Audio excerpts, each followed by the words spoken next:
왕이신 나의 하나님, 내가 저를 높이고 영원히 주의 이름을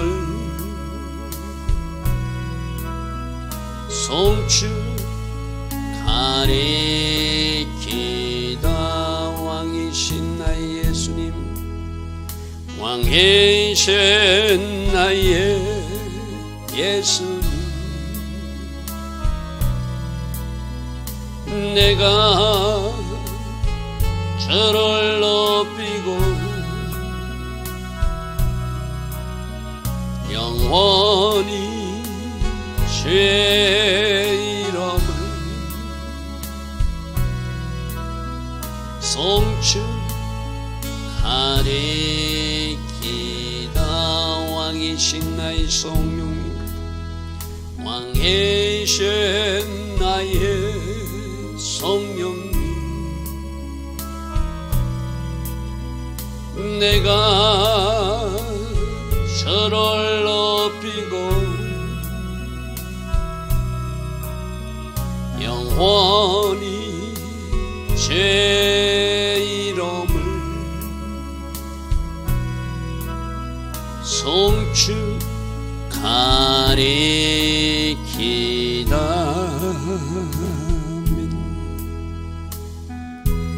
좋으신 아버지 하나님, 오늘도 우리에게 새날 허락하여 주시고 하루 1440분의 시간을 허락하셔서 하나님 기뻐하신 그 길로 갈 수 있는 주의 성령으로 인도하여 주시니 감사합니다. 1440분의 시간 오늘도 잘 사용할 수 있는 우리 모두 되기를 원합니다. 하나님 기뻐하신 시간들로 채워나가게 되길 원합니다. 성령께서 강건적으로 역사하시고 주장하여 주셔서 그러한 시간들로 채워나갔기에 결과가 복이 되게 하시고 하나님께도 쓰임받는 그러한 하루가 꼭 되게 하여 주시옵소서. 이 나라를 향하신 하나님 계획 분명히 있는 줄 믿습니다. 그 하늘의 뜻이 이번 한 주 동안 꼭 이루어지게 되기를 원합니다. 악한 계획은 다 주의 이름으로 파쇄시켜 주시고 하나님께서 공의롭게 심판하시고 공의롭게 하나님께서 일하시는 그 증거들을 우리가 보고 만지는 이번 한 주가 꼭 되게 하여 주시옵소서.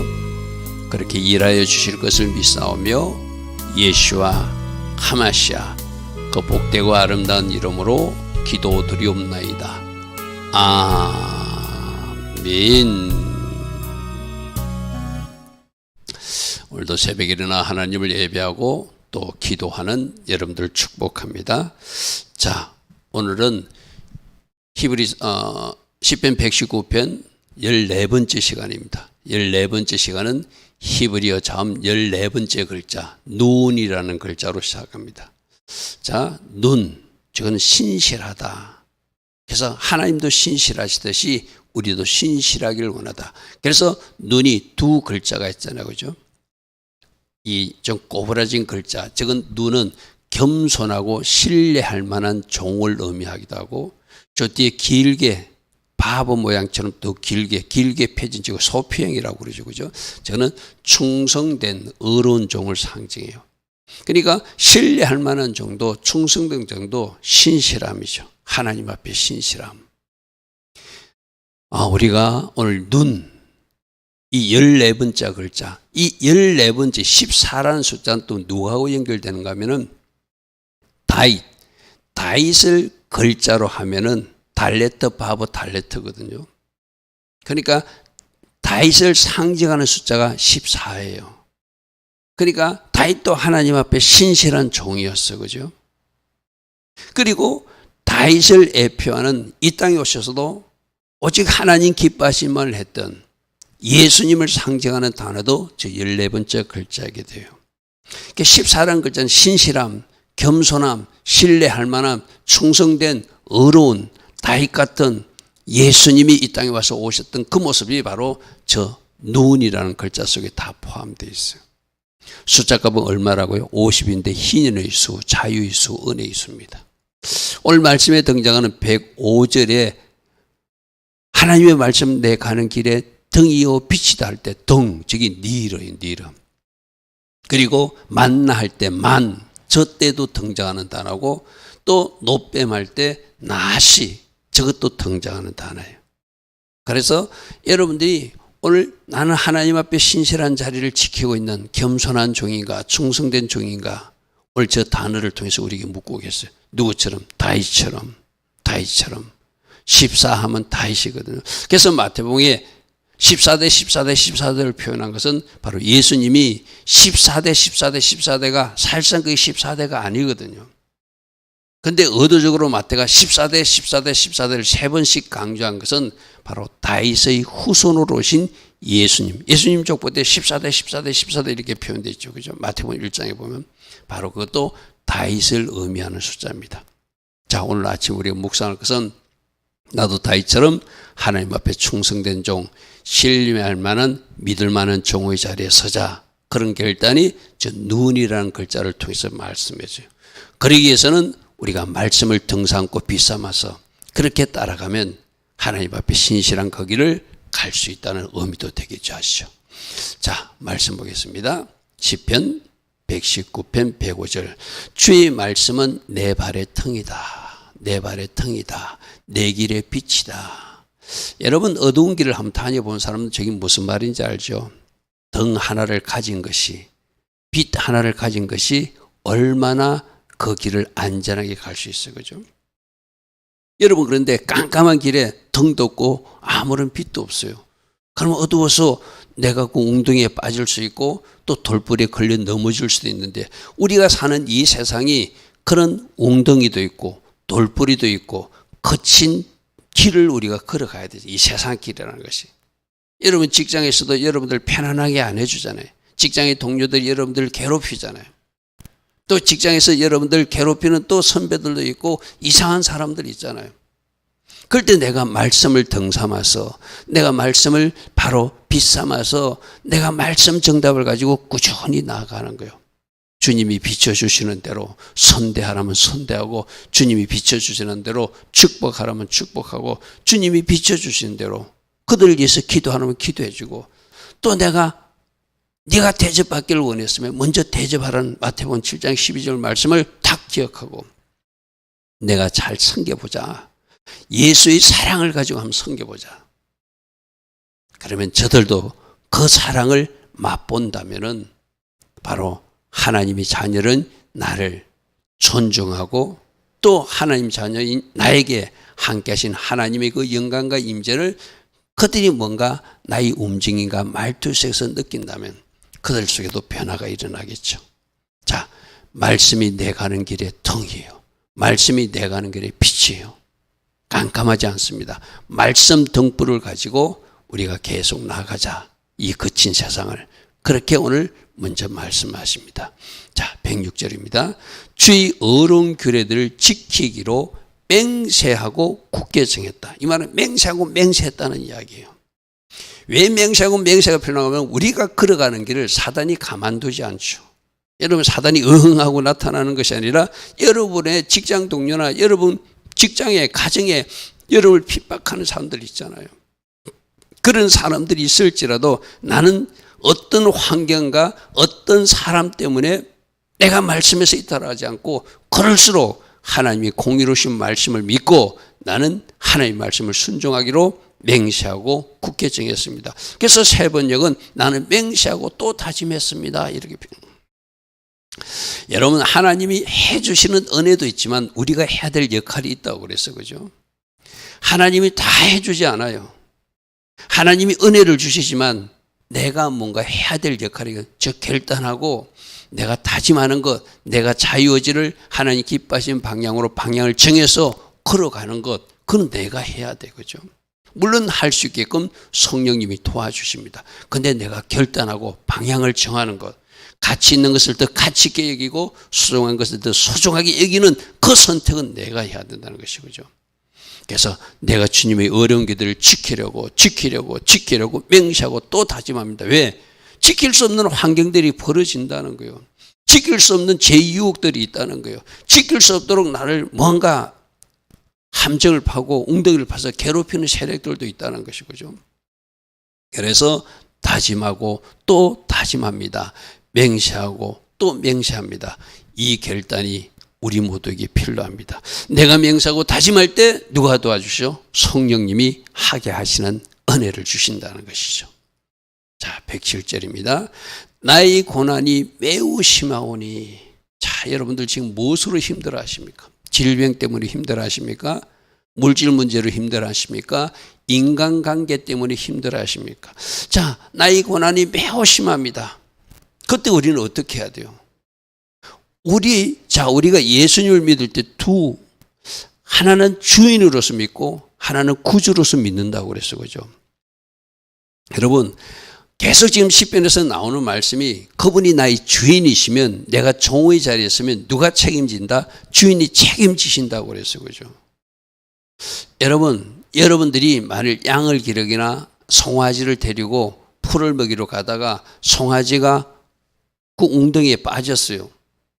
그럼 어떻게 돼요? 주인이 책임져서 사람을 불러오든지 누군가 인부를 동원해서라도 웅덩이에 빠진 그 송아지를 양을 건져내 주잖아요. 스스로 탈출하지 못하고 빠졌을 때 누가 도와줘요? 주인이 책임지고, 심지어 오늘날 같으면은 어떤 기중기를 동원해서라도 끄집어내 줘야 되잖아요. 그죠? 우리 하나님이 바로 그런 분이라는 거예요. 나의 고난이 매우 심합니다. 하나님, 저를 살려주십시오. 라고 기도하고, 나는 그러면서 말씀 순종의 자리에 서고 말씀 정답을 가진 사람으로 하나님 앞에 기도하면 하나님이 저기서 건져주신다는 거예요. 자, 보세요. 주님의 말씀대로 나를 살아나게. 하나님이 약속하심이시지 않습니까? 나는 종의 자리에 서고 주님은 주인이시니, 왕이신 주인이신 주님이 나를 책임져 달라는 것이죠. 그럼 그분이 그 약속의 말씀대로 건져주시죠. 그런데 하나님이 저 고난의 웅덩이를, 고난의 골짜기를 오랫동안 나를 통과하게 하실 때도 있다. 그러면 그 이유가 뭔지는 또 우리가 잘 분별해야 돼요. 내가 지금 이 고난의 골짜기를 왜 통과하게 되었는가? 왜 하나님이 나를 이 고난의 골짜기로 밀어넣는가? 요셉 같은 경우는 어떤 경우라고요? 하나님이 그에게 인내와 기도의 훈련을 시키기 위해서 하나님의 비전을 이룰 때까지 하나님 그 사람을 훈련시키기 위해서 그 고난의 질고 속에 넣는다고 그랬어요. 노예 생활 10년이었어. 그죠? 억울한 감옥살이 3년이었어. 그죠?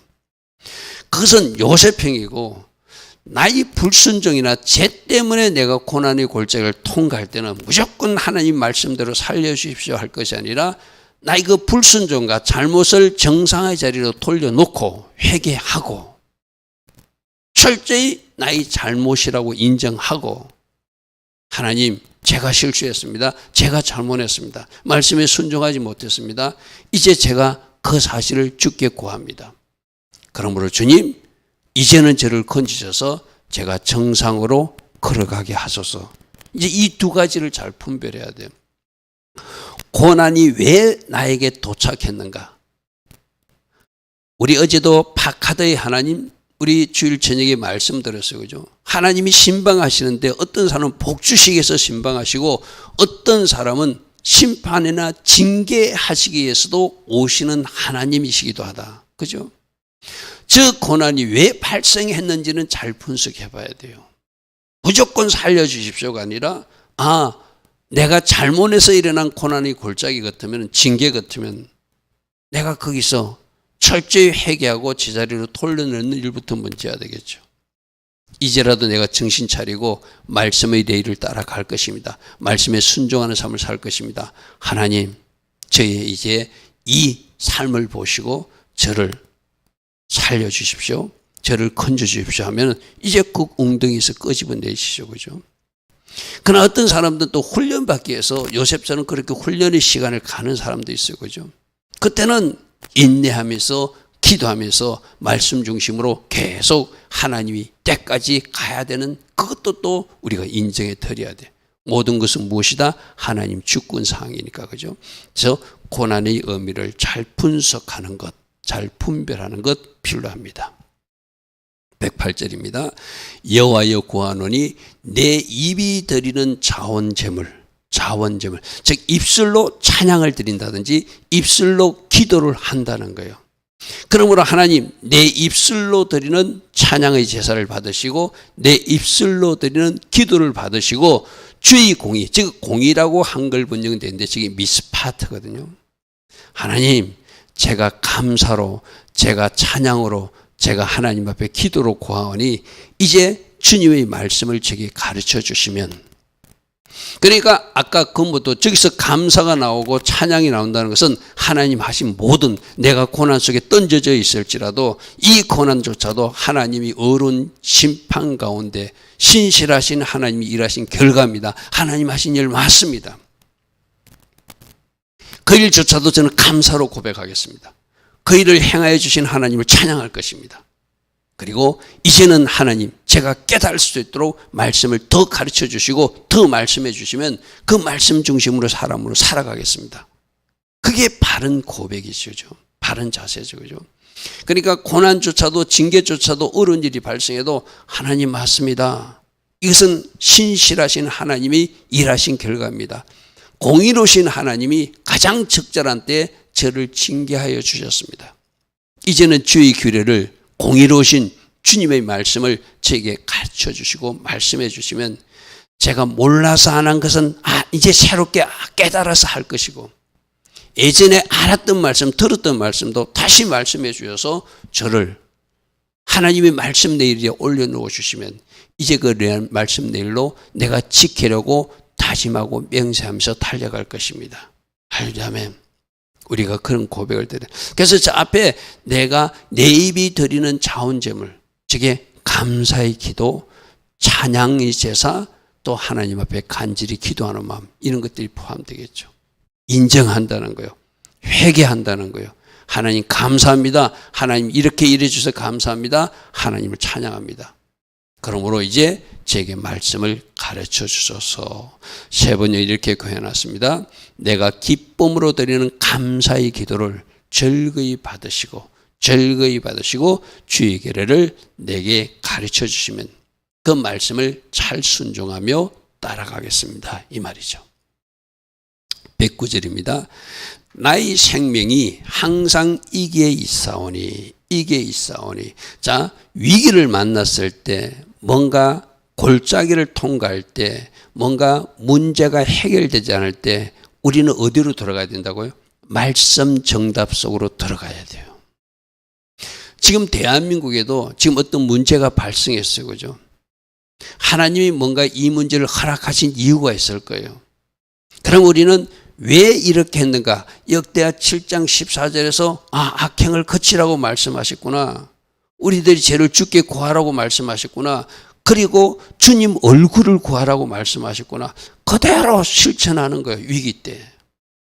그러면 이제 하나님이 우리가 약속의 말씀으로 돌아와서 우리 악행을 그치고 우리가 다른 것 찾는 것이 아니라 하나님 이 길을 세이브 코리아 한국을 살려주십시오 라고 기도했더니 하나님이 그 나라를 건져주시고 그 공동체를 건져주시고 그 가정을 건져주시고 또 그 개인도 하나님이 건져주신다는 것이죠. 그래서 위기를 만났을 때 말씀으로 돌아가는 거예요. 위기를 만났을 때 기도하는 거예요. 하려면 위기를 만났을 때 위기 원인을 잘 분석해보고 우리가 철저히 회개할 것은 회개하고, 그래서 지금 우리 계속 새벽에 듣는 말씀이 회개 1번, 순종의 자리로 다시 정렬하는 것 2번, 그리고 하나님 앞에 간절히 기도하면 이 위기를 축제로 바꿔주시는 하나님입니다. 이번 한 주 우리 국가적 위기가 축제로 바꿔지고 완전히 승리의 깃발을 꽂을 때까지 우리 보고 더 하나님 앞에 나와서 순종으로 정렬하고 회개할 것 철저히 회개하고 기도하라 계속 듣는 말씀이에요. 그죠? 주의 법을 잊지 않는 것, 순종의 자리에 정렬하는 것, 이것이 위기 때 해야 될 일입니다. 자, 110절입니다. 그래서 조금 전에 109절과 110절 연결되어 있거든. 악인들이 나를 해하려고 올무를 놓았습니다. 나는 생명의 위기까지 느꼈습니다. 그때도 나는 주의 법도에서 떠나지 않는 것. 상대방에서 나를 해롭게 하면 막 상대방이 해롭게 하는 대로 나도 악으로 갖고 싶은 마음이 있잖아. 그런데 그렇게 하지 말라고 말씀은 말하고 있잖아요. 그죠? 그러니까 우리는 계속 선으로 하나님의 방식으로 말씀을 가진 사람으로 반응할 수밖에 없어요. 그리고 그 악인들은, 즉 올무를 판 사람들은, 함정을 판 사람 누구에게 맡기자? 공의롭게 심판하시는 하나님께 올려드리자. 하만을 창대에 메어달게 하신 그 하나님께 모든 걸 맡겨드리자. 할렐루야면. 그리고 우리는 말씀 정답을 가진 사람으로 우리가 주의 법에서 그런 일이 있을지라도 주의 법에서 떠나지 않았습니다. 그 말씀을 지키는 자리에 순종하고 섰습니다. 그리고 내 자신이 혹이라도 잘못한 거 있으면 내가 그것조차도 회개하면서 내 자신을 점검합니다. 자, 여기서 우리 그런 것도 있거든요. 바벨론 군대가 이스라엘을 침입했잖아요. 그죠? 이스라엘 공격할 때 저 바벨론 군대가 무조건 나쁘다고 그러면 안 돼요. 그러면 해결이 안 돼요. 그죠? 내 주변에도 나를 괴롭히는 사람들이 있고 내 주변에도 나를 힘들게 하는 사람이 있고 뭔가 문제가 있으면 이게 왜 이런 일이 일어나는가는 반드시 우리가 한번 점검해 봐야 돼요. 우리가 보통 다 그 사람 잘못이라고 그러거든요. 그런데 하나님은 그 바벨론 군대를 왜 보냈는가 하면은 그 바벨론 군대를 보낼 수밖에 없는 이유가 이스라엘 쪽에 먼저 이유가 있었다는 거예요. 맞습니까? 그죠? 여러분 요엘서에서도 황충을 보내고 넛을 보내고 메뚜기를 보냈는데 그건 누가 보냈다고요? 내가 보낸 군대라고 말씀하세요. 그죠? 하나님이 이유가 있어서 이스라엘에 황충도 보내고 메뚜기도 보내고 넛도 보내고 계속 보냈다는 거예요. 근데 요엘서 2장에 그가 회개하면은, 마음을 찢는 회개를 하면은 내가 보는 그 군대들이 다 묵었던 횟수대로 내가 너에게 갚아준다고 말씀하시잖아요. 그죠? 그러니까 저 악인들이 나를 해하려고 올무를 놓고 또 뭔가 내가 생명의 위기까지 느끼고 고난의 골짜기 속에 들어왔으면 항상 제가 하는 이야기지만 그 원인이 나에게는 없는가는 꼭 살펴봐야 돼요. 무조건 저 악인들 잘못이다. 무조건 저 바벨론 군대 잘못이다.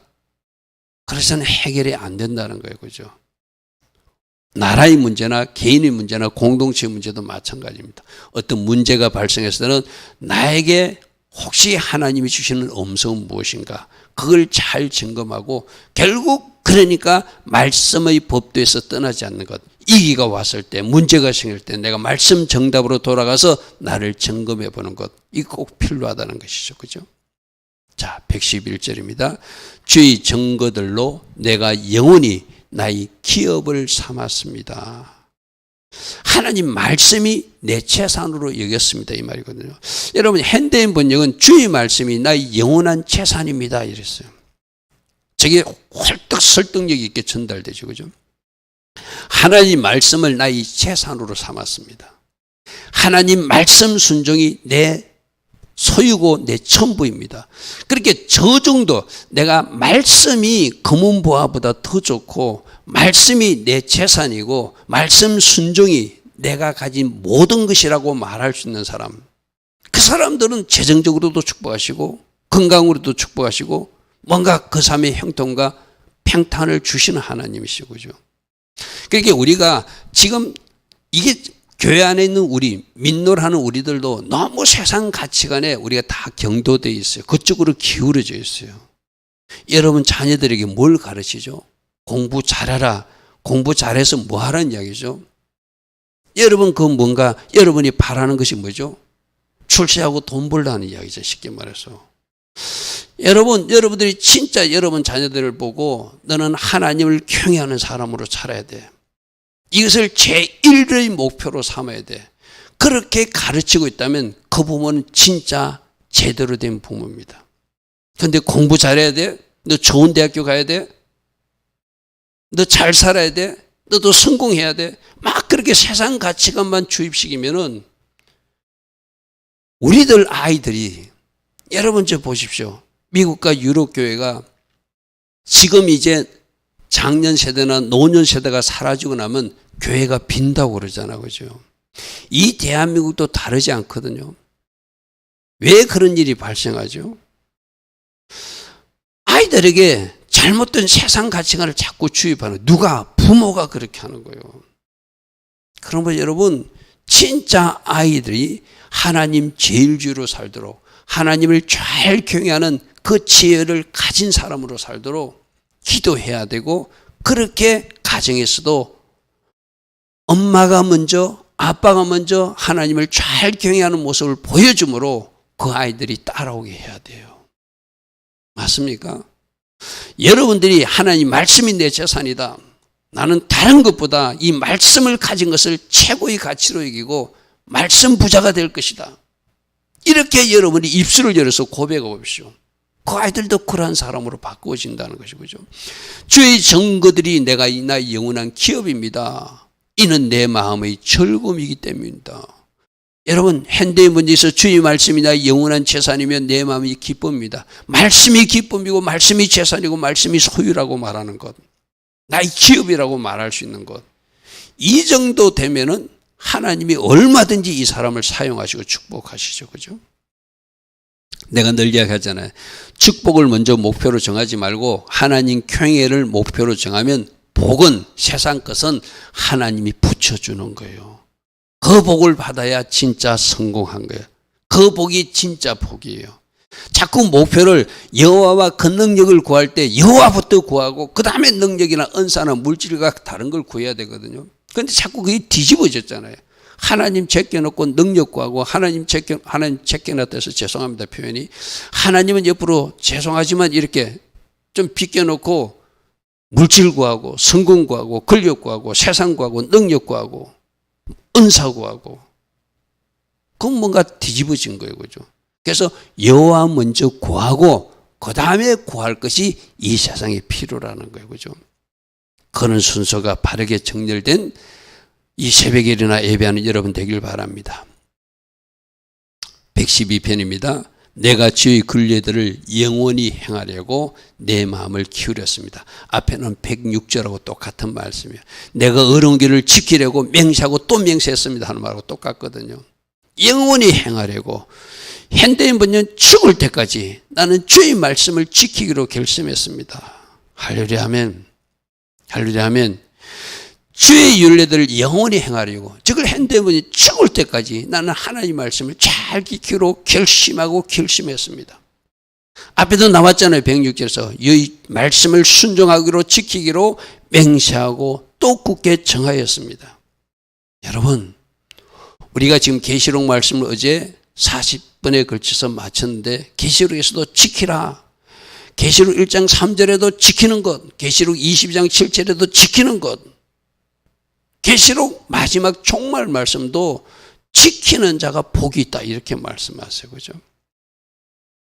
다시 한 번 더 순종을 결단하시고, 내가 순종하려고 결단하고 내가 마음을 다짐하면 누가 도와주신다? 성령께서 도우셔서 순종도 되게 하여 주신다. 그래서 결과가 하나님 앞에 쓰임받는 인생, 결과가 이 땅에서도 복의 통로로 쓰임받는 여러분 다 되기를 바랍니다. 좋으신 아버지 하나님, 오직 말씀이 재산이 되고 오직 말씀이 우리 가는 길에 등이 되고 빛이 되는 인생, 그러한 삶을 살아서 말씀 정답을 가진 사람으로 살았기에 주께 쓰임받고, 말씀 정답을 가진 사람이었기에 하나님께서 위기에도 건져주는 그 놀라운 은혜를 체험하는 우리 모두 되게 하옵소서. 지금은 우리 주 예수 그리스도의 크신 은혜와 하나님 아버지의 영원하신 그 사랑과 성령 하나님, 오늘도 우리 안에서 내주하시고 때에 맞는 기름 부음과 맞춤 은혜를 내려주시는 그 축복이 오늘도 새벽에 일어나 하나님 예배하고 하루를 시작하는 주의 자녀들 머리머리에 이 땅에서 깨어서 오늘도 기도하는 모든 교회와 모든 기도자들과 이 땅 대한민국에 지금부터 영원토록 영원히 함께하여 주시기를 간절히 축원하옵나이다. 아멘. 주님 감사합니다. 할렐루야. 오직 말씀 정답을 가지고 오늘도 한 걸음 한 걸음 주님 기뻐하신 그 길을 걸어가게 하시되, 오늘 치료해야 될 영적 전쟁도 말씀 폭탄을 가지고 곳곳마다 그 말씀을 던지며 전진해 나가는 주의 자녀들 되게 하옵소서. 주님 감사합니다. 주님 감사합니다.